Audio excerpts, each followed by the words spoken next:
माणिकराव कोकाटेंच्या शिक्षेला स्थगिती नाही, मात्र 1 लाखाच्या जात मुचलक्यावर जामीन मंजूर. कोकाटेंची अटक टळली.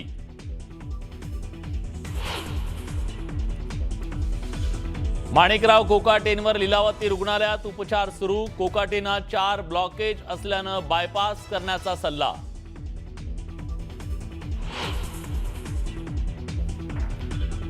माणिकराव कोकाटेंच्या प्रश्नावर अजित पवारांकडून नो कमेंट्स. दादांनी टाळले मीडियाचे प्रश्न.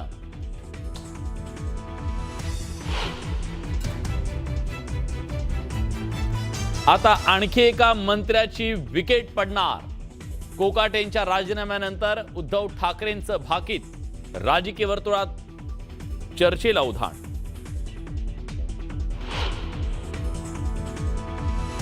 शिवसेना भाजपात जागा वाटपावरून जोरदार रस्सीखेच. मुंबई, ठाणे, संभाजीनगरमध्ये जागा वाटपाचा तिढा. सन्मानजनक जागा न मिळाल्यास स्वबळावर लढण्याचा शिंदेंच्या शिवसेनेचा इशारा. अनिल परब आणि राज ठाकरेंची शिवतीर्थवर युतीवर चर्चा. जागा वाटपाची चर्चा अंतिम टप्प्यात असल्याची माहिती समोर.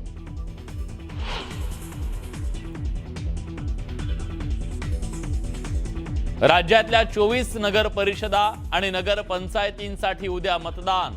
दिग्गजांची प्रतिष्ठा पणाला.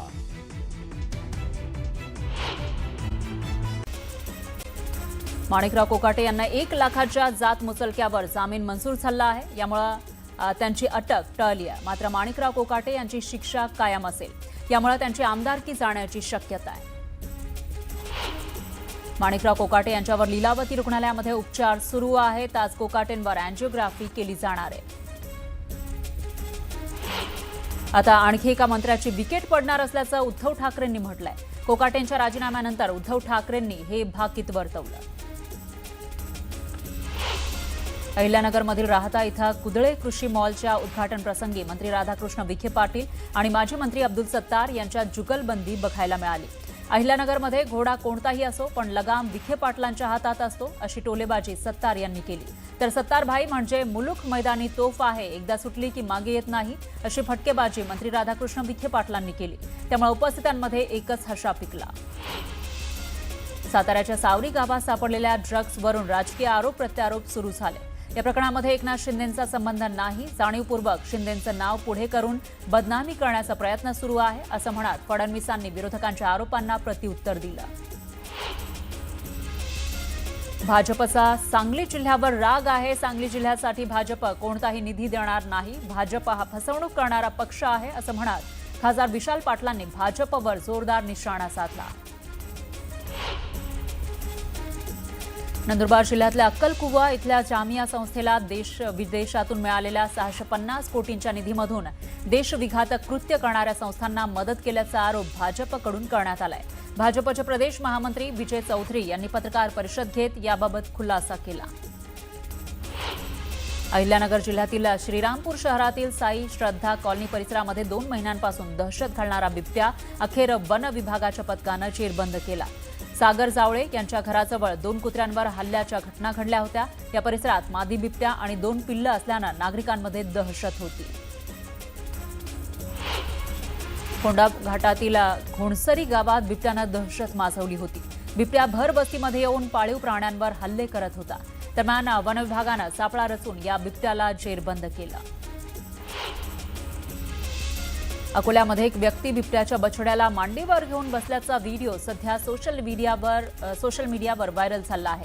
अकोला बुलढाणा जिल्ह्याच्या सीमेवर असलेल्या कसुरा गावाजवळ बिबट्याचे 3 बछडे आढळले. शेगाव दर्शनासाठी पायी वारी करणाऱ्या भाविकांना रस्त्याच्या कडेला अचानक बिबट्याचे बछडे दिसले. पिंपळगाव भागामध्ये बिबट्यानं धुमाकूळ घातलेला आहे. ऊस तोडणी सुरू असताना ऊसतोड मजुरावर बिबट्यानं हल्ला केला. या हल्ल्यात मजूर जखमी झाला. वर्ध्यामध्ये राष्ट्रीय महामार्ग क्रमांक 6 वरील कारंजा नजीकच्या बोरगाव फाट्याजवळ एका बिबट्याचा मृत्यू झाला. अज्ञात वाहनाच्या धडकेत या बिबट्याचा मृत्यू झाल्याची माहिती आहे. शिरूरच्या टाकळी भीमा इथं बिबट्यानं घरासमोर झोपलेल्या कुत्र्यावर हल्ला केला. मध्यरात्रीच्या सुमारास बिबट्यानं कुत्र्यावर झडप घातली. कुत्रा बांधलेला असल्यानं बिबट्याला उचलून नेता आला नाही. मात्र या हल्ल्यात कुत्र्याचा मृत्यू झाला. चंद्रपूर जिल्ह्यातील गोंडपिंपरी तालुक्यातल्या गणेश पिंपरी इथं वाघानं धुमाकूळ घातला होता. वाघाच्या हल्ल्यात 2 शेतकऱ्यांचा मृत्यू झाला होता. दरम्यान पोंभुर्णा तालुक्यातील देवई शिवारातून वाघाला जेरबंद करण्यात यश आलंय. विनोद गंगणे यांच्या समर्थनात भाजप कार्यकर्त्यांनी तुळजापूर पोलीस ठाण्यावर मोर्चा काढला. तुळजापूरमध्ये झालेल्या गोळीबारातील दोषींवर कारवाई करावी अशी मागणी यावेळी करण्यात आली.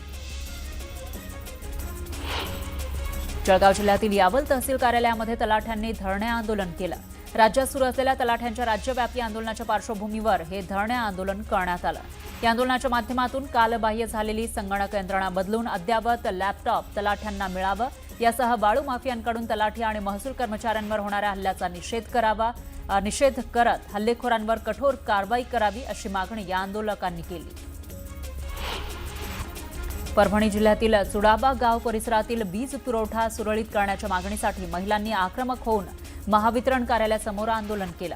मागील अनेक दिवसांपासून सुरळीत वीज पुरवठा करावा अशी मागणी गावकऱ्यांनी केली होती. मनरेगा विधेयकाच्या मुद्द्यावरून तृणमूल काँग्रेसच्या वतीनं संसदमध्ये धरणे आंदोलन करण्यात आलं. मनरेगाच्या निधीमध्ये होत असलेल्या कपातीच्या विरोधात खासदार आक्रमक झाले. गोहत्या करणाऱ्यांवर कठोर कारवाई व्हावी या मागणीसाठी गोंदियाच्या तिरोडा इथं मोर्चा काढण्यात आला. 14 डिसेंबर रोजी एका घरात 200 किलो गोमांस आढळलं होतं. या प्रकरणातील सर्व आरोपींना शिक्षा व्हावी अशी मागणी सकल हिंदू समाजानं केली आहे. यावल तालुक्यातील आडगाव इथं मोकाट जनावरांमुळे शेतकरी त्रस्त झालेत. वारंवार सूचना देऊन सुद्धा पशुपालक गुरांना मोकाट सोडतायत. त्यामुळे संतप्त शेतकऱ्यांनी 50 पेक्षा जास्त गुरांना पकडून खासगी वाड्यात बंदिस्त केलं. मावळच्या उर्से इथं 5 वर्षाची मुकलीवर अत्याचार करून तिची हत्या केल्याप्रकरणी आरोपीला कठोर शिक्षा देण्याची मागणी करण्यात आली. भूमाता ब्रिगेडच्या तृप्ती देसाई यांनी उर्से गावात जाऊन पीडित कुटुंबाची भेट घेतली. जळगाव जिल्हा परिषदेच्या 15व्या वित्त आयोगाचा 50 कोटींपर्यंतचा निधी रखडलाय. त्यामुळे आता ग्रामीण विकासाला ब्रेक लागलेला आहे. गेल्या 3 वर्षांपासून जिल्हा परिषद आणि पंचायत समिती अनुदानापासून वंचित आहेत. भंडाऱ्यामध्ये स्वस्त धान्य दुकानातील ई-पॉस मशीनमध्ये तांत्रिक बिघाड झाला. त्यामुळे लाभार्थी आणि रेशन दुकानदाराला नाहक त्रास सहन करावा लागतोय. लाभार्थ्यांना वेळेत धान्य मिळत नाही. त्यामुळे समस्यांचं निराकरण करण्याची मागणी नागरिकांनी केली. जळगावमधल्या मुक्ताईनगर पोलीस वसाहतीची दयनीय अवस्था झाली आहे. अनेक समस्यांच्या विळख्यामध्ये असलेल्या या पोलीस वसाहतीकडे प्रशासनाचं दुर्लक्ष होतंय. त्यामुळे पोलीस कर्मचाऱ्यांच्या कुटुंबियांचं आरोग्य धोक्यात आलंय. रत्नागिरी जिल्ह्यातल्या खेड बसस्थानक परिसरामध्ये पाईपलाईन फुटल्यामुळे बसस्थानकाला तळ्याचं स्वरूप आलं. त्यामुळे प्रवासी आणि नागरिकांना पाण्यातून वाट काढत बसस्थानकामध्ये जावं लागतंय आणि नाहक त्रास सहन करावा लागतोय. रत्नागिरी जिल्ह्यातील हर्णे बंदरातील जेट्टीचं काम गेल्या 6 महिन्यांपासून ठप्प आहे. त्यामुळे मच्छीमार बांधवांच्या अडचणी वाढल्यात. काम अर्धवट राहिल्यानं जेट्टीच्या समोर मोठ्या प्रमाणामध्ये गाळ साचलाय आणि मच्छीमारांना अडचणी येत आहेत. त्यामुळे जेट्टीचं काम तातडीनं पूर्ण करा अशी मागणी जोर धरू लागली आहे. बुलढाणा जिल्ह्यातील 7 आगारांसाठी पहिल्या टप्प्यात 12 इलेक्ट्रिक एसटी बस दाखल झाल्या. विद्यार्थी आणि राजकीय नेत्यांच्या मागणीनुसार 150 इलेक्ट्रिक एसटी बसची मागणी करण्यात आली होती. पुढील बस टप्प्याटप्प्यानं दाखल होणार आहे. सांगली जिल्ह्यातील जत तालुका सर्वात मोठा आहे. त्याचं विभाजन होणं गरजेचं आहे अशी मागणी नागरिकांनी केली. मडग्याळ या स्वतंत्र तालुक्याची निर्मिती करून सर्व कार्यालयासह मुख्यालय मडग्याळ इथं व्हावं या मागणीसाठी बेमुदत चक्री उपोषण केलं जाणार आहे. जळगाव जिल्ह्यातील 50,732 अतिवृष्टीग्रस्त शेतकऱ्यांना ई-केवायसी नसल्यानं आणि माहिती पोर्टलवर अपलोड केली नसल्यानं हे शेतकरी मदतीपासून वंचित आहेत असं समोर आलंय. परिणामी या शेतकऱ्यांना 10 कोटी रुपये वितरित होणं बाकी आहे अशी माहिती जिल्हा कृषी विभागाकडून देण्यात आली आहे. मालेगाव मनमाडसह ग्रामीण भाग थंडीनं गारठलाय. निफाडचा पारा 5.4 अंशांपर्यंत खाली आला. त्यामुळे थंडीचा जोर वाढलाय. त्यामुळे नागरिकांना काळजी घेण्याचं आवाहन आरोग्य विभागानं केलंय.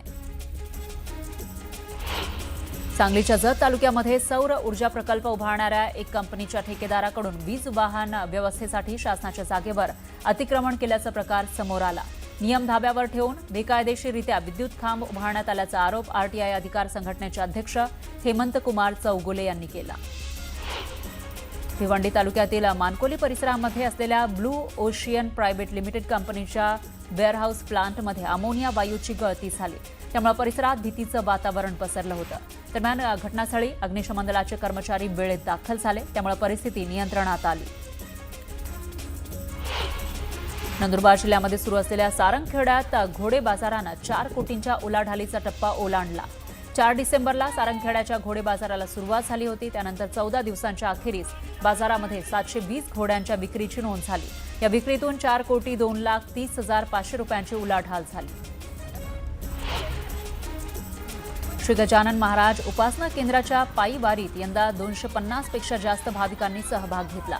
या पायी वारीमध्ये अमेरिकेतील महिला भाविक सुद्धा सहभागी झाल्या. तर खामगाव ते शेगाव या पायी वारीचं यंदा 9वं वर्ष आहे. धाराशिव जिल्ह्यासह मराठवाड्यात वेळ अमावस्या उत्साहात साजरी करण्यात आली.